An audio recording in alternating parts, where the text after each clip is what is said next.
C23. Assalamualaikum warahmatullahi wabarakatuh. Waalaikumsalam. Ketemu lagi dengan saya Anthony di channel Anthony Desain Group.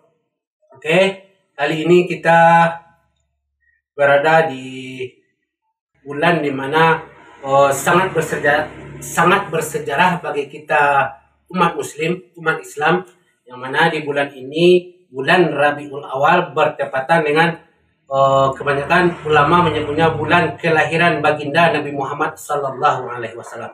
Itulah materi kita, bincang-bincang kita dengan ustadz kita atau dai kita yang sudah kita undang dan sudah bersedia hadir di podcast atau wawancara kita pada kesempatan kali ini. Jadi sebelum kita lanjut ke pembicaraan kita tentang peringatan bersejarah Maulidnya Nabi Muhammad Sallallahu Alaihi Wasallam. Jadi sebelum itu, bagi teman-teman semuanya yang belum menekan tombol merah, tombol subscribe, silakan untuk menekan tombol merah, tombol subscribe-nya, dan tombol lonceng untuk mendapatkan informasi terbaru dan terupdate dari channel YouTube Anthony Desain selanjutnya. Sekarang kita mulai.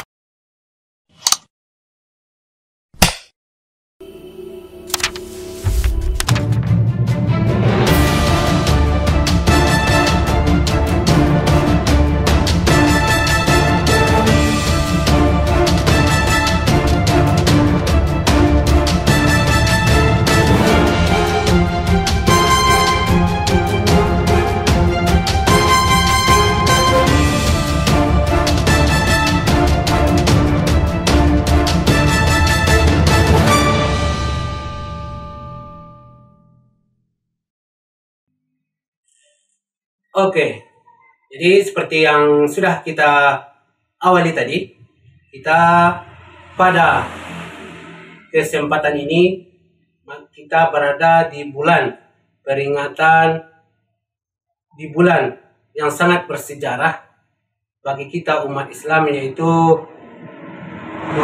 peringatan kelahiran Nabi Muhammad Sallallahu Alaihi Wasallam. Jadi nanti akan dijelaskan oleh ustadz kita. Jadi sebelum kita menuju ke materi Ustadz, jadi alangkah baiknya di awal kita ini, kata orang-orang bijak mengatakan, tak tahu maka tak kenal maka tak sayang. Nah, itu Ustadz. Jadi pertama ini silakan diperkenalkan dulu Ustadz. Terima kasih Pak Kati Payolame, owner dari Anthony Desain. Jadi assalamualaikum warahmatullahi wabarakatuh. Perkenalkan, Ambo Bobi Nugraha Sultan Raja Tanjung. Ini sebetulnya tidak pantas digelarkan Ustadz, cuman kebetulan Pak Kati di sini menyebut Ustadz, jadi terpaksa menerima disebut sebagai Ustadz. Jadi nama Ambo ketika kete Bobi Nugraha, ayah dan ibu Magiah nama Bobi Nugraha. Kemudian alhamdulillah bertemu dengan jodoh, nikah sesuai dengan adat Minang, bernama Gadang Bagala. Alhamdulillah di mama di situ Ambo di Agiagala Sultan Raja Tanjung.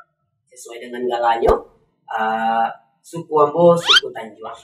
Karena mungkin mungkin Sultan Raja Tanjung sukunya pilih. Karena mungkin. Apalagi kalau Sultan Raja Tanjung kurang Batak. Allahu a'lam bishawab. Kemudian alhamdulillah Ambo telah menjadi praktisi dakwah, salah satu praktisi dakwah di Negari Lawang khususnya dan umumnya di Kecamatan Matur sejak tahun 2017 kira-kira kurang lebih. Jadi mohon izin sebelumnya Pak Kati untuk memflashback kembali perjalanan bagaimana Ambo bisa tiba di Negari Lawang dan apa saja kesan dan pesan selama di Lawang mungkin. Jadi sebenarnya Ambo lahir di Kota Medan, Sumatera Utara. Lahir dari rahim seorang ibu dari Kota Medan, Sumatera Utara. Cuman walaupun Ambo lahir di Kota Medan, Sumatera Utara, insya Allah darah yang mengalir di tubuh Ambo tuh 100% darah Minangkabau. Nah, jadi kalau kecil itu lahirnya di Medan, besarnya di Medan, tapi insya Allah hatinya tetap di ranah Minangkabau. Alhamdulillah. Jadi Ibu ambo berasal dari kota Pariaman, suku Tanjung, dan ayah dari kota Solo. Jadi basicnya mereka berdua ini merantau ke Medan, bertemu di Medan, berjodoh di Medan, sehingga lahirlah kami Badun Sanak Barampe Urang, ambo nomor 3. Jadi kemudian aku ambo bisa tiba di Lawang. Dulu ambo kerja dengan salah satu pengusaha besar dari Nagari Lawang, asli Nagari Lawang. Beliau Haji Zulman, owner dari Motivation Group. Jadi kebetulan di situ ketemu dengan istri yang sekarang. Ya. Jadi Basoboknya di Medan. Basoboknya di Medan Samukaraju. Ya. Jadi tahun 2013 pertengahan kami bertemu. Ada ketertarikan di situ karena mau laki-laki dan perempuan. Dan itu bahaya gini Pak Kati, karena lah semakin kemari semakin menyimpang. Nah, di fitrahnya Allah katakan wa khalaqnakum min dzakari wa unsa, kita diciptakan laki-laki dan perempuan. Aduh lo orang gilu laki-laki, suku jo laki-laki. Masih ada kejadian di daerah Hawas. Itu bahkan kita mirisnya di ranah Minangkabau yang punya moto adat bisa disarah-sarah bisa di kitabullah, masih ada orang-orang seperti ini. Mudah-mudahan kita dan keluarga kita semua akan dihindari oleh Allah Subhanahu wa taala oleh penyakit-penyakit yang seperti ini. Amin ya rabbal alamin. Jadi 2013 pertengahan kami menyusun rencana. Jadi tidak ragu cewek-cewek ame. Orang Lawang itu tidak ragu cewek-cewek ame. Karena ambo sadar sangke itu kondisi ekonomi yang butuh dikatakan menengah ke bawah, tapi cenderung ke bawah gitu. Sadar diri gitu kan. Dengan kemungkinan maksiat yang lebih besar, karena di satu sisi ambo lah tidak memiliki orang tua lagi. Ayah meninggal tahun 2006, ibu meninggal tahun 2011. Jadi sehingganya ada perspektif dalam diri ambo, kalau seandainya ambo keturutkan saja nafsu ini, dengan kondisi istri ambo ini adalah orang perantauan, otomatis kontrol dari orang tuanya sedikit berkurang. Dan kemudian ambo juga posisinya sebagai orang yang tidak memiliki ayah dan ibu lagi, kami takut kemana-mana perginya nanti. Akhirnya tahun 2014 awal, tepat di Januari, saya memberanikan diri hadir kepada kalau kecil orang Lawang mama rumah untuk menyunting adiknya, dilaporkan ke Lawang Bayu mama. Alhamdulillah tanggal 8 Agustus 2014 kami menikah di kantor urusan agama Kecamatan Matong. Nah, jadi setelah menikah sebetulnya kami balik ke Medan dengan pekerjaan kami masing-masing. Istri kebetulan seorang kasir di Motivation yang punya Ambo Haji Zulman dari Medan, dan kebetulan Ambo adalah seorang praktisi IT bagian komputer dan stokis di perusahaan Haji Zulman tersebut. Tapi entah dari mana asal mulanya bincang-bincang dengan mertua almarhum mertua laki-laki, dengan kondisi otomatis seperti yang pernah diutarakan oleh Imam An-Nawawi dalam kitab beliau Bulughul Hafazlah. Adab dalam membangun rumah tangga di situ. Jadi kitab tentang membahas tentang bagaimana rumah tangga itu sebenarnya, karya Imam An-Nawawi. Seperti yang kita lihat kalau di televisi, rumah tangga itu kan, kalau kita lihat sinetron di Indonesia, di SCTV gitu kan, semuanya indah dari mulai selepas akad nikah sampai punya anak indah. Tapi sebenarnya seperti itu. Jadi ini pesan untuk generasi muda, bukan maksudnya untuk menakut-nakuti, tidak. Jadi jangan terkecoh dengan gambaran sinetron ketika menikah, sah kata walinya atau kata saksinya, semua akan berjalan dengan baik. Nah sebetulnya pernikahan itu adalah hal yang sangat dibenci oleh setan, Pak Kati. Iblis sangat melaknat seorang laki-laki yang berani menyunting seorang perempuan untuk dijadikan istri. Agak benci setannya. Iya. Makanya mungkin ada beberapa teman-teman, kawan-kawan, ya, yang mungkin pernah merasakan ketika dake ke hari akad nikah itu banyak godaannya, apalagi laki-laki. Mendadak perempuan banyak yang nge-DM, ya, banyak yang messenger. Ih abang nggak nyangka ya bang, udah mau nikah, cepat kali bang, kita kira-kira. Betul, Ustaz. Dan abang pun merasakan seperti itu. Dulunya karena abang punya sepeda motor Jupiter Z tahun 2010, ya, Jupiter Z tahun 2010. Otomatis kalau di Medan tuh standarnya Pak Kati, kalau ndak FU ndak terbonceng. Kira-kira. Ya minimal satria FU, gitu kan?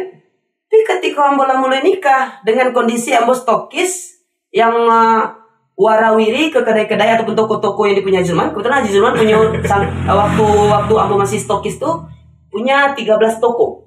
Dan ke 13 tokonya tuh ambo hampiri. Tentu ketika ambo mulai menikah, itu wanita-wanita terasa jauh lebih indah daripada istri hamba. Itu sebuah fitrah. Ya, di situ cara setan untuk menjebak pernikahan tadi. Lihat istri kita, calon istri kita, yang otomatis memang setiap hari kita lihat. Sementara wanita-wanita ini kita lihat dalam keadaan masih cantik. Iyalah. Pakai make up, wangi parfumnya. Terbandingkan. Sementara kita tahu calon istri kita, baamu punya jaga lalu. Baa ketika makan. Mohon maaf, ada nampak tasangki giginya lalu. Iyalah. Nampak kan? Dengan wanita-wanita kan perfect. Beda.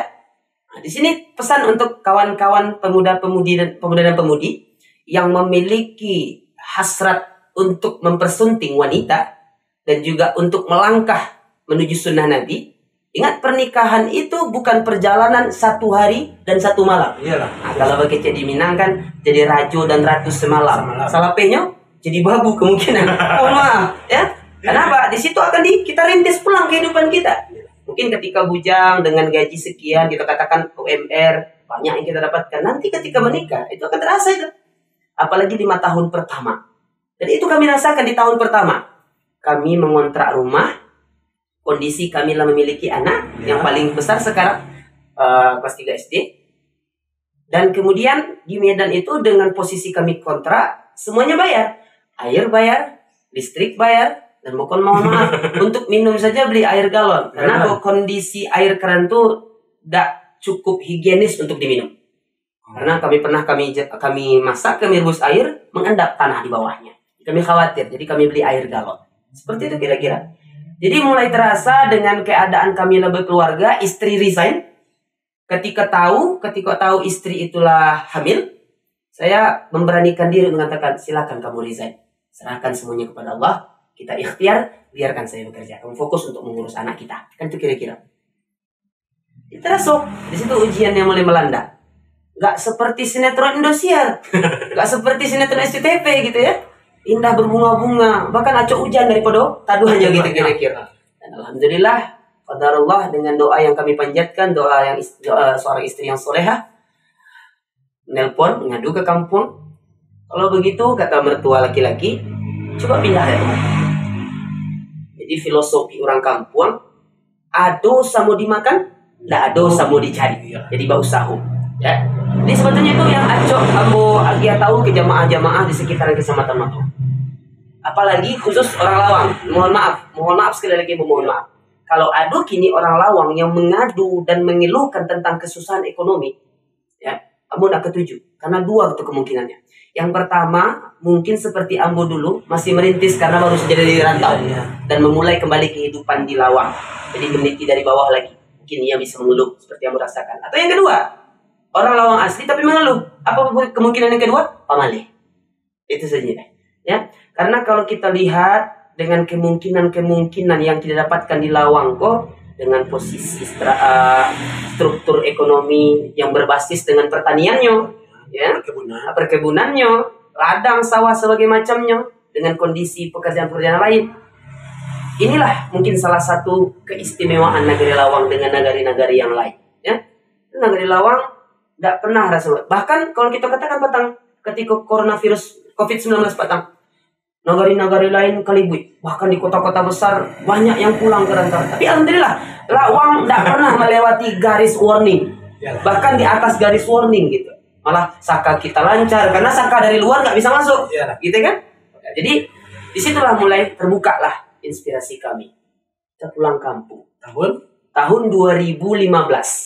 Nah, berarti sudah 2 tahun berumah tangga. 2 tahun sudah rumah tangga, anak lah mulai 1 tahun, kami pindah. 2015 bulan 12 akhir. Jadi hitungnya 2016 lah kita masuk ke Nagari Lawang. Dengan kondisi saat itu saya yang nggak tahu tentang kegiatan ekonomi berbasis pertanian dan perkebunan, segalanya blank. Iyalah. Kemudian stok keuangan yang dibawa dari Medan semakin menipis.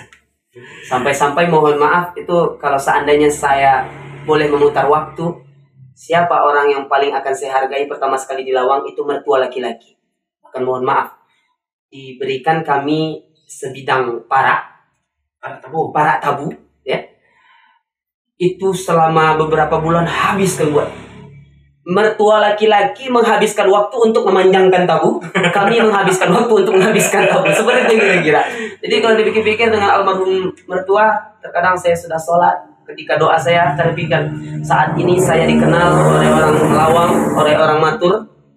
Mungkin salah satu basic perjuangan itu ada di mertua laki-laki saya. Saya tidak pernah sekalipun dalam doa Al-Fatihah saya tidak menyertakan nama mertua laki-laki saya setelah orang tua kandung saya.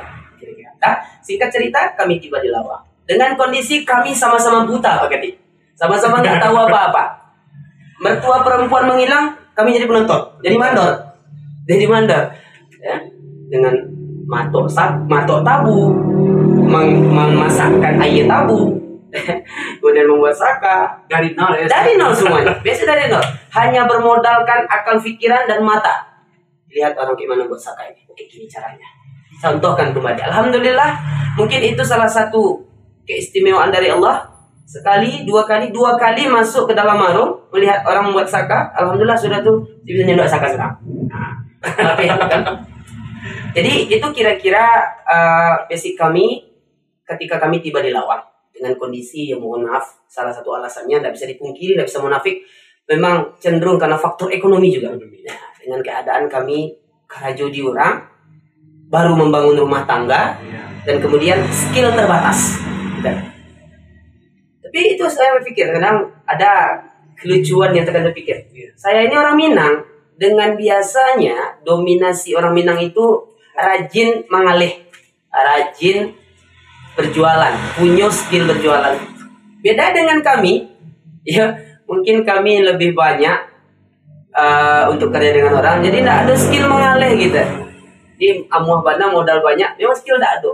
Kira-kira satu kekurangan di kami. Sehingga lebih milih untuk kerja di orang sama orang lain, kira-kira. Dan kemudian, ya namanya juga semakin hari semakin kebutuhan semakin banyak, anak semakin besar. Yang dari saka ko yo ndak sadang. Terasa juga itu kan. Terasa juga kurangnya mungkin. Ya awal-awalnya terasa anak lah mulu gadang, kandak lah mulu banyak. Ya, Allah tahu posisi tempat wisata di Sumatera Barat. Allah tahu juga jam gadang, lah tahu juga kebun binatang Kinantan, kalau tahu dengan pantai Pariaman, segala macamnya gitu kan. Itu kurang. Dan di situ sempat kami mengalami deadlock berarti. Sempat terfikir dengan orang rumah untuk balik ke Medan. Si ke Medan kita, nah itu kira-kira percakapan dengan orang rumah, dengan istri. Kita pikir kembali. Kami meninggalkan Medan kami pergi dari Medan tanpa modal ke Lawang, dan kami tinggalkan Medan tanpa aset. Ya, kalaupun ada mungkin rumah orang tua, yang otomatis itu dalam hal itu kakak ambo dan adik ambo yang perempuan lebih berkuasa di situ, lebih punya hak. Pikir kembali. Jadi singkatnya berarti, jadi sambil pertanyaannya itu kan, bagaimana basic saya bisa menjadi salah satu praktisi dakwah di Nagari Lawang, menjadi penceramah. Mulai jadi penceramah di Lawang dan juga di Kecamatan Matuk. Dulu ada nama salah satu tokoh besar di Nagari Lawang. Basic Ustaz dulu Ustaz IT. Ayo. Kerja di IT. Pendidikan Ustaz. Ayo. Jadi kalau jadi pendidikan mungkin akan sedikit mencengangkan. Mungkin bahkan orang banyak yang nggak percaya. Jadi saya menyelesaikan SD Ibtidaiyah di Desa Tembung namanya di Medan. Tahun 2004 saya tamat. 2004 sampai tahun 2006 saya sekolah di Medan. Ada satu sekolah namanya Madrasah Sanawiyah Swasta Al-Ulum. Itu sangat terkenal di kota Medan. Seakan-akan Al-Ulum ini seperti sekolah anak-anak elit. Padahal tidak. Cuman memang kesan dan pengurus tadi itu yang memang sangat pintar menjual marketing Al-Ulum ini. Sehingga di kota Medan, kalau Pak Kati nanti jalan-jalan ke Medan, tanyakan ke orang Medan, tahu nggak sekolah Al-Ulum? Ya, 98% orang Medan pasti tahu dengan Al-Ulum. Kira-kira. Jadi tahun 2006 itu saya nggak menyelesaikan di situ. Karena almarhum ayah meninggal. Jadi sempat terancam putus sekolah dengan keadaan dulunya ayah itu sistemnya hampir sama dengan saya seperti sekarang ini gitu. Kalau bisa saya saja yang menjadi orang rumah, urus dan rawat anak-anak dengan baik, istri urus anak dengan baik. Sehingga memang pada saat itu ibu saya ditinggalkan tahun 2006 itu non skill pula, hanya cuma bisa menjahit, tidak pernah bekerja. Jadi ibu memang dari awal sampai ayah meninggal itu memang kerjanya mengurus kami di rumah dan mengurus rumah gitu. Sehingganya sempat terjadi itu kekhawatiran siapa yang akan membayar sekolah saya dan bagaimana saya sekolah. Alhamdulillah Allah pun maha jalan. Jadi ketika ayah meninggal, saudara ayah kalau istilah kita baku tiba ke rumah. Ada salah seorang bako yang amuah menampuang ambo, menyekolahkan ambo. Man itu tadi, disitulah mungkin disinilah titik awalnya saya harus merasakan apa itu hidup. Ya. Di sonanya di MTS. Jadi ketika dibawa oleh bako ini di kota ataupun di satu tempat namanya di Sumatera Utara, Ayak Kenopan namanya. Ayak Kenopan Hulu. Nah, di Ayak Kenopan Hulu itu ada sebuah sekolah juga sanawiyah, berbasis sanawiyah, namanya Ulumul Wasi'ah. Di situ saya menyelesaikan pendidikan saya Ulumul Wasi'ah itu. Nah, tahun 2007 lulus dari Ulumul Wasi'ah dengan status seorang alumni madrasah sanawiyah. Lanjut balik ke Medan, pulang ke Medan lagi. Balik ke rumah orang tua lagi karena dengan kondisi kami yang dibesarkan dalam keadaan sedikit manja. Jadi dulu ayah itu berpikir mungkin umurnya akan panjang. Dia ingin anak-anaknya itu menjadi mungkin ya golongan-golongan elit gitu. Jadi sehingganya kami ya sekedar diajarkan untuk ya menyapu rumah, membantu pekerjaan ibu, tidak diajarkan hard skill gitu. Kok nyampang singkik permintaan, wafat ayah kan kita. Kira-kira kan. Jadi tahun 2007 balik ke Medan masih seperti itu keadaannya. Adik yang lah mulai besar dengan kondisi kami berlima di rumah dengan plus satu orang nenek. Sempat terpikir kalau saya cari kerja sajalah, gak usah sekolah. Tapi abang saya mengatakan kalau kamu nggak mau sekolah, tolong keluar dari rumah ini. Seperti itu kira-kira. Karena nggak ada pernah di keluarga almarhum ayah ataupun di almarhum ibu itu yang tidak sekolah dengan kecuali dengan keterbatasannya. Kalau memang mampu sekolah. Jadi berkelana di kota Medan. Mengapain berkelana? Mencari sekolah yang gratis. Cari sekolah yang gratis. Karena saya pikir kalau seandainya saya sekolah sambil kerja, saya khawatir saya akan lebih fokus kerja saja.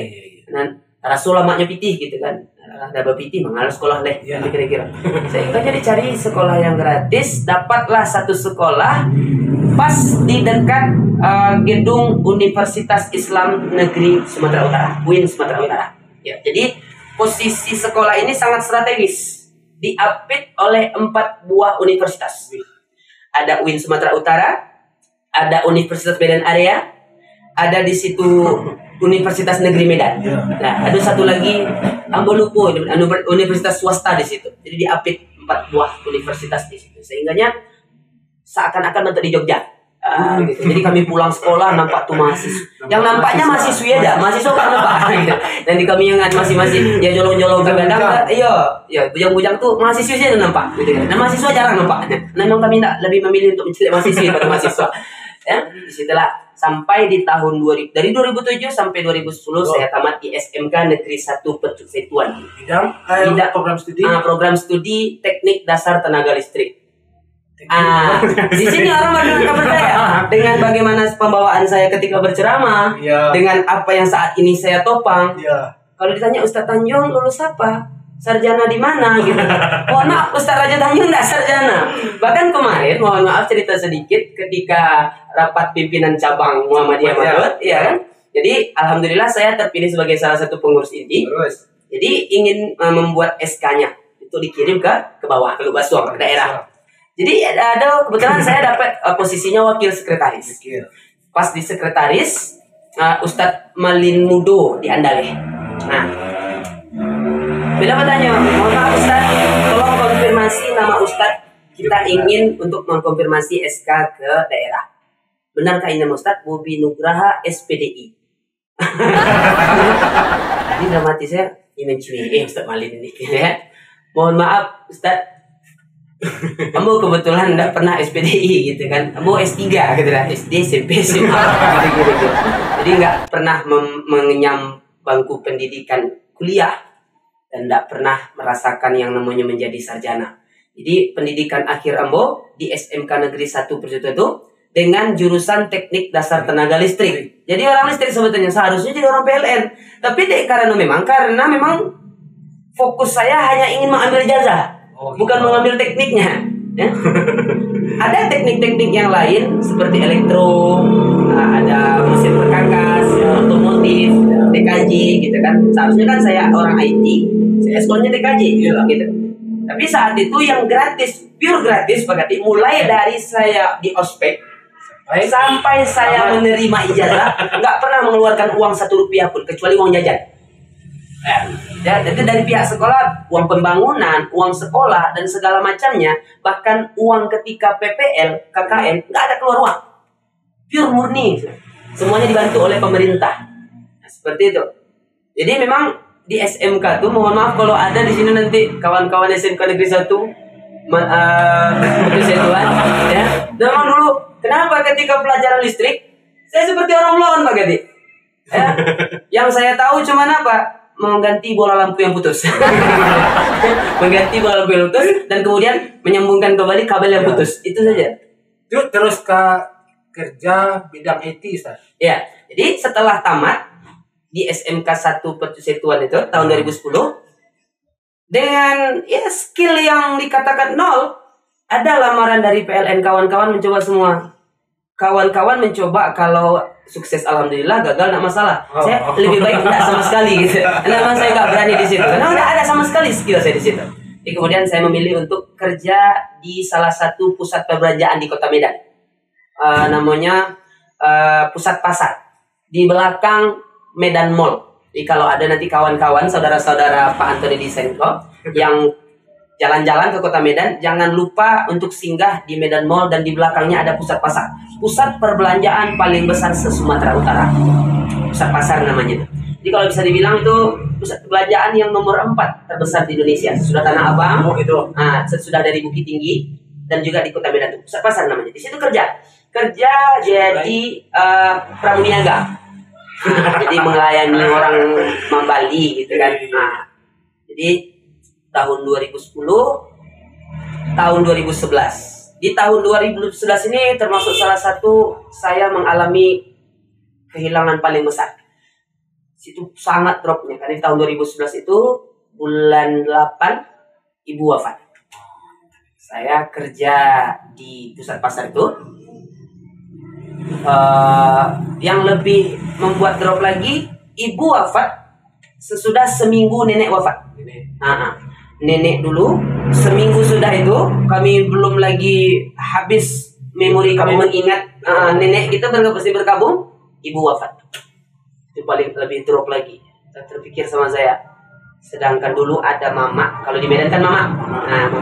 Mama kami tak gimana hidup kami, sudah nggak ada mama gimana gitu kan. Jadi disitulah mulai terasa ketika ayah ndak ado tapi masih ado ama, rumah itu akan tetap hangat. Kehangatan rumah tetap akan terjaga. Keharmonisannya pasti akan tetap dirangkul. Kenapa? Karena ibu itulah pengayom utama di rumah gitu kan. Tapi ketika ibu ndak ada, yang mulai ya saudara-saudara lain yang mulai punya visi hidup masing-masing. Saya pun seperti itu. Mulai berani langkah keluar dari rumah. Jadi awal mulanya saya kerja di Haji Zulman tahun 2012. Tahun 2012 ada salah seorang dunsana, abang saudara Sinyak namanya, kerja di mode fashion. Karena setelah itu saya memilih resign dari Pusat Pasar. Entah kenapa saya memilih resign. Nah saya pikir, untuk apa saya kerja lagi? Untuk apa kerja? Mama udah nggak ada. Tapi saya pikir juga, lambat laun kebutuhan saya juga banyak. Apakah saya ingin seperti ini saja gitu kan? Jadi cobalah untuk kerja sama orang Cina di Medan, di pabrik cuka sangkit waktu itu, di pabrik cuka di Jalan Asia. Pabrik cuka Jalan Asia. Lantas sama abang saya tadi, saudara saya tadi ketahuan. Kerja di situ, mohon maaf, bukan maksudnya untuk mendiskreditkan satu suku atau satu ras, ya. Ketika kerja di pabrik cuka tuh saya sering tidak sholat. Bahkan mohon maaf beberapa sholat Jumat tinggal. Dengan keadaan lingkungan saya kerja itu, memang orang banyak gak ada yang sholat Jumat. Faktor lingkungan tadi itu. Dengan kondisi kemudian di orang Cina itu Kalau seandainya saya mau sholat Jumat boleh, tapi gaji dipotong. Gaji, mohon maaf saya buka saja Pak Kati ya, 25.000 sehari. 25.000 dipotong, berapa lagi yang dibawa pulang? Jadi biarlah Anda sholat Jumat. Ketahuan sama abang saya. Sementara kamu dididik ayah kamu dalam pendidikan agama. Abang kamu ustaz. S2 di UIN Sumatera Utara. Kamu nggak sholat Jumat, mau jadi apa kamu? Gini aja lah, kamu resign dari pabrik cukai itu, masuk ke tempat abang kerja. Nah, mulai babak baru di Motivation Group pimpinan Haji Zulman tadi. Saya masuk di situ. Dan bukan langsung jadi IT. Ada jenjangnya di situ. Pertama kali saya kerja dengan Haji Zulman, Angku Haji Zulman itu, saya seorang office boy. Nah, tukang sapu, tukang pel. Nah, ini kan saya akan malu menceritakan ini karena ini menjadi kenangan untuk saya. Akan ceritakan sama anak-anak saya. Gitu kan kira-kira. Jadi office boy dengan segala hal yang terkait dengan itu, kita tergambar bagaimana soal office boy itu kan. Alhamdulillah nggak lama, kurang dari setahun saya ditunjuk menjadi salah satu pegawai gudang untuk packing barang di situ. Jadi kebetulan pas packing barang, ada kebetulan beberapa dilihat oleh manajer komputer ataupun manajer IT-nya, saya bisa menguasai Word dan Excel ataupun MS Office, mohon maaf, MS Office.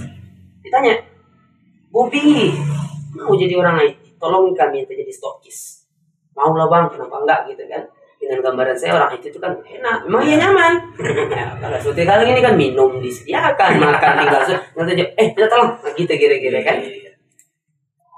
3 bulan di gudang, jadi tukang packing, lanjut ke IT. Jadi ke IT sampai saya kenal dengan istri saya karena IT juga. Saya pergi ke toko itu, kenal dengan istri saya. Ada ketertarikan di situ, ketertarikan tadi karena dia perempuan, saya tertarik gitu kan. Kalau dia laki-laki, dia mungkin tertarik gitu kan. Tarik, membicarakan hal lebih jauh, yang lebih dewasa. Ya belum punya calon suami dan saya juga kebetulan pingin mencari istri. Kami ikat di situ, kami tunangan, nikah dengan status saya sebagai salah satu stokis di Motivation Group itu.